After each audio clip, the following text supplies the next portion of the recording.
се опитвам да кажа с това е, че всъщност мита, че едва ли не тези дружества, които се цитират, са подвластни на волята на един човек.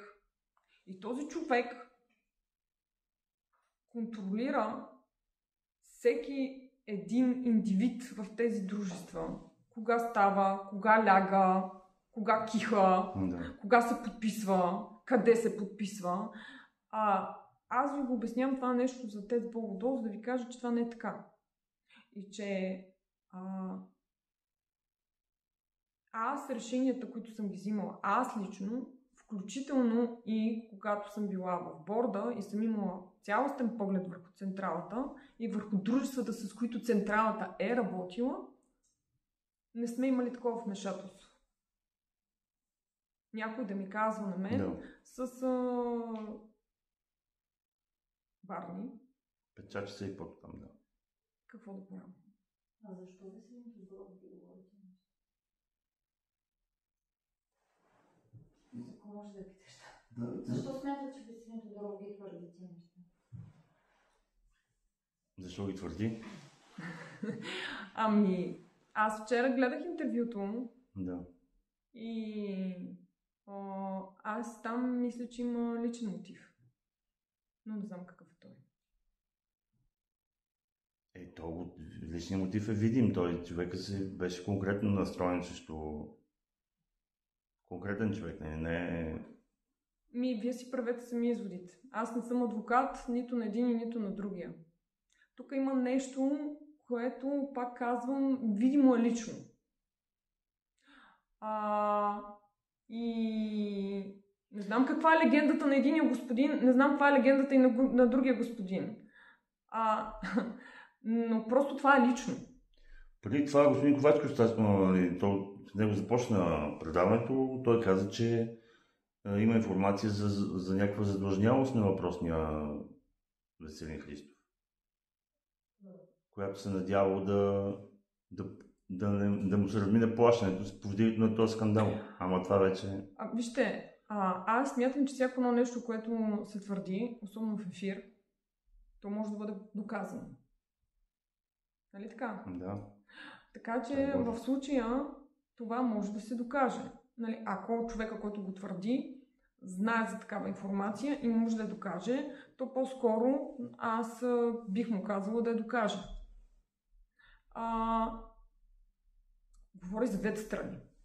Да. Така че в случая пак казвам, и аз за това и говоря днес, защото аз смятам, че това е личен конфликт първо. Не знам на каква основа. Второ, аз не излизам да се намесвам в личния конфликт. Нали? Аз излизам по-скоро, за да защита по някакъв начин дружеството, с което, нали, съм имала касателство.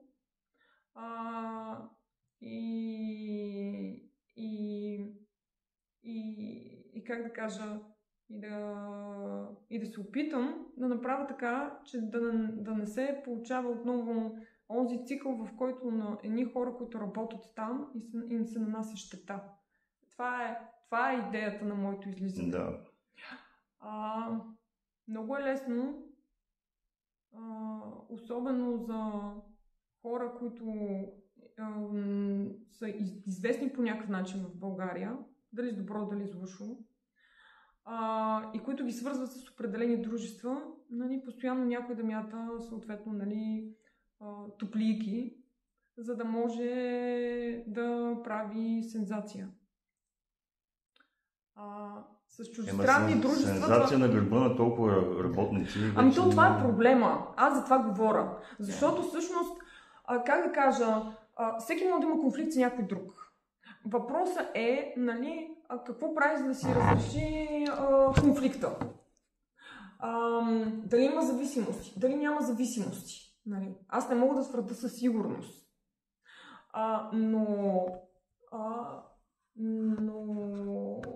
Но пак казвам, първо е интересен момента,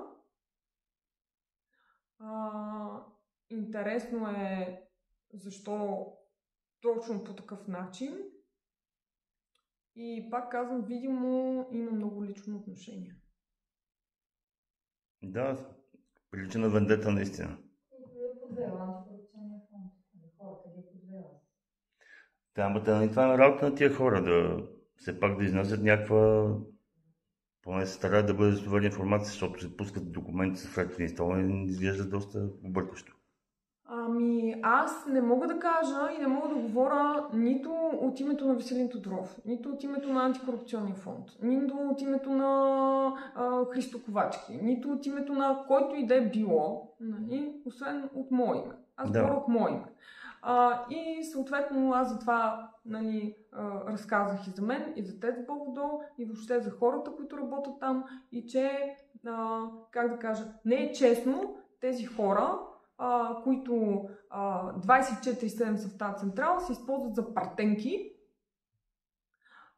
да се влачат наляво-надясно по всякакви институции, за да могат да пишат обяснения. Защото миналия път, като се влезна в централата, имаше хора, които се зарязаха работата, защото бяха влезнали 47 човека проверяващи.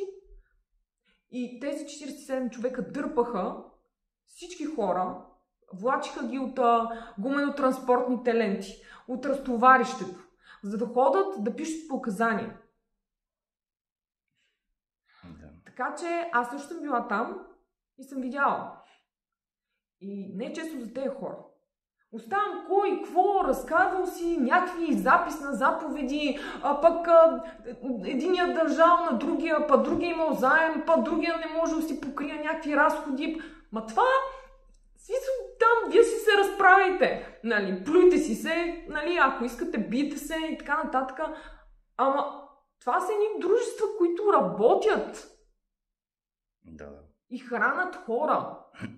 И е безумно нали, който и да е било, да излиза и да казва, че определени дружества в нашата държава контролират сектор енергетика. Ма те контролират и министъра тогава, ма те за контролиране. Значи, сега, ако влезне в тази хипотеза, това означава, че те всички дружества контролират министър Жечо Станков. Това означава, че те всички дружества най-вероятно контролират и госпожа Теменушка Петкова, която е министър на финансите в момента, която е бивш министър на енергетиката. Това означава, че всъщност най-вероятно те контролират и премиера. И президента. Тоест, аз това, разбирате ли, защото като има картел и като някой управлява един сектор, особено сектор, който е сектор енергетика, това означава, че той управлява държавата. Разбирате ли?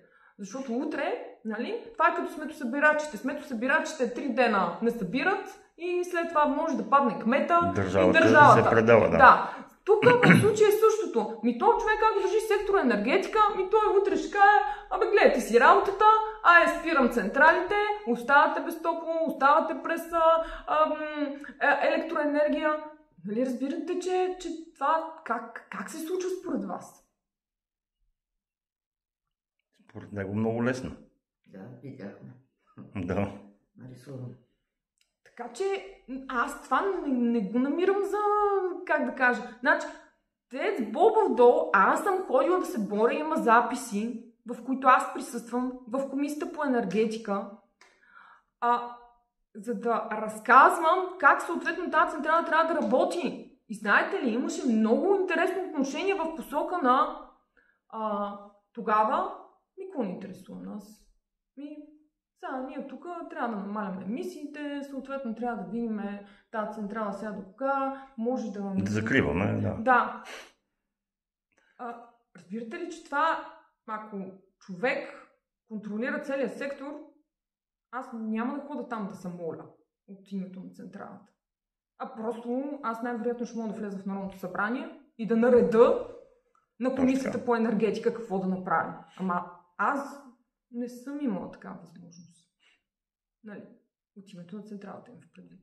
Така че, не знам, пак казвам, и да е лично, и да не е лично,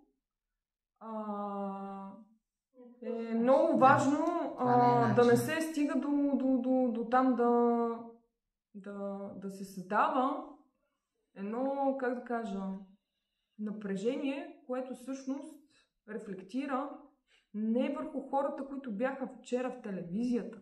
Да. То рефлектира върху тези, които работят.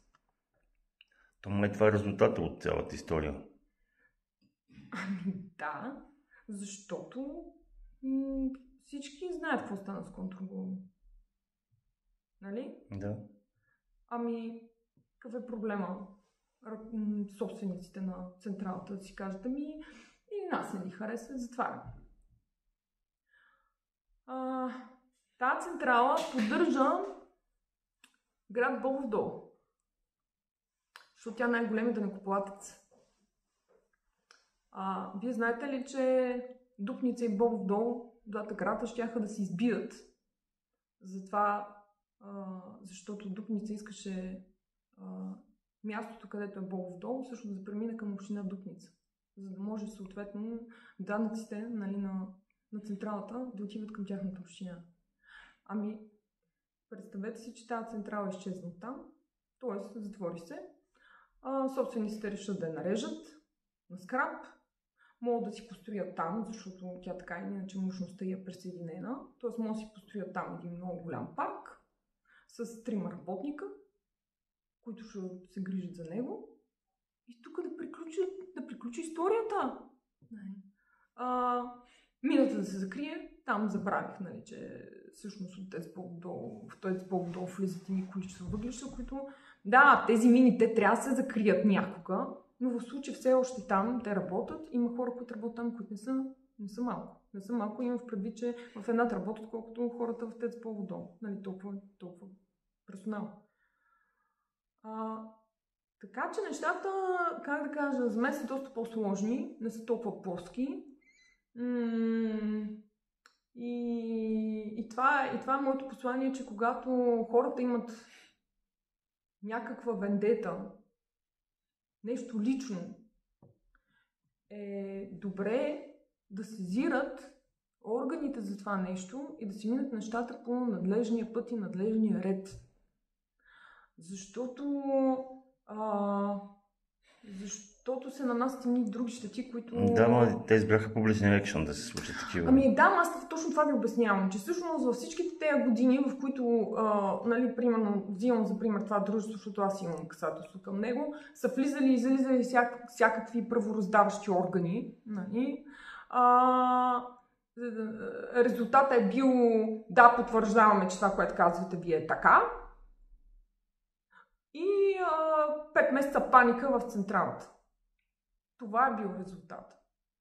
Така че, пак казвам, хубаво е, когато има някакъв спор, той да си влезе на мястото, където съответно да бъде разгледан и когато има решение, то да бъде оповестено официално, да могат хората да го видят. А не ние сега, нали, тук си говорим тъпоти и глупости, нали, аз да ви губя времето, междувременно и аз моето да си губа, за да мога, нали, дет се казва, тези хора, защото аз го правя това, за да може хората, нали, които работят в това дружество специално, нали, да ме видят мен. Аз това го правя.